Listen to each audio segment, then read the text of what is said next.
Almost everyone is familiar with the story of Pinocchio, a wooden puppet whose nose enlarged every time he told a lie.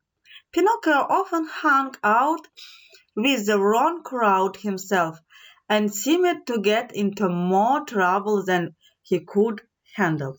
However, if he could finally prove that he was brave, truthful, and selfless, the fairy would reward him by turning him into a real boy. The world lives in temptation. You can cut corners and participate in unethical practice. This good is always in abundance. Also, our noses do not grow from dishonest statements and actions. There is a reward for courage, honesty, and selflessness. How would you rate your team members? In terms of character and decency, how would they rate you in our continuous professional development series?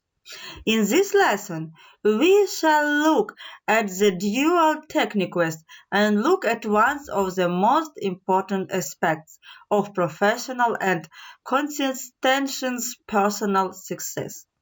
American writer Brown Jackson once wrote, "Live when your kids think about honesty, they think about you."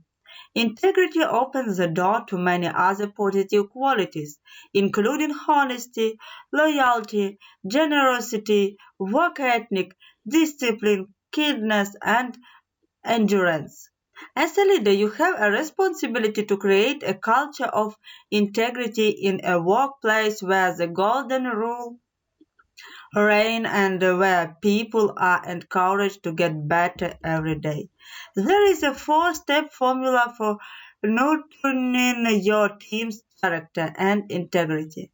The first step is hearing with integrity. What good is a top employer if he cannot be trusted?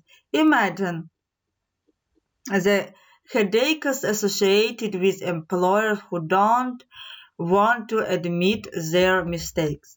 Such employers do not respect their colleagues and even care less about themselves.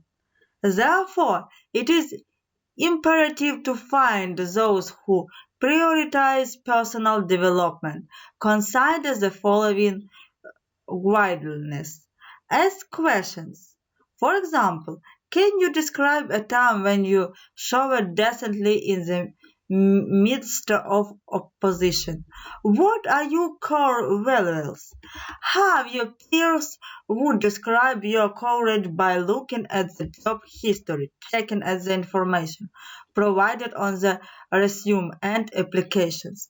When your goal is to hire men and women with character, be sure to illustrate with an example of active recruiting. The next step will be reward. Integrity in primary school takes place. After all, children who have shown an expectation character receive awards, and they value the awards that have been presented to them. The situation is the same in the workplace.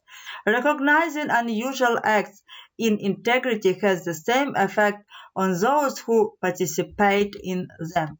The voluntary and the thank you activities of the head office are very important. As a leader, you need to know how important such selfless action is to the company. And for you, the last step is trade integrity. The best way to do this is by example. Remember that your team is always one on the lookout for this. So be sure to make the big road during short times and give them a pattern of honesty, courtesy, and respect. Remember the three E's of reinforcement. First, take the time to emphasize the importance of making the right decisions, giving your best and helping the team when you need to. Second is a practical exercise. For children is school fires and tornado exercise. It is necessary to properly prepare staff and teachers for emergencies. In the same way, discuss the steps with your team. They will be more prepared when their characters is checked. Third, there is an assessment. Pay close attention to your team's statements and actions. Never encourage them to reveal the truth or cut corners. Instead, kindly correct them and provide consistent and encouraging feedback. As a leader, you cannot afford any Pinocchio on your team, so be sure to choose a reward and enhance their traits that make us all better.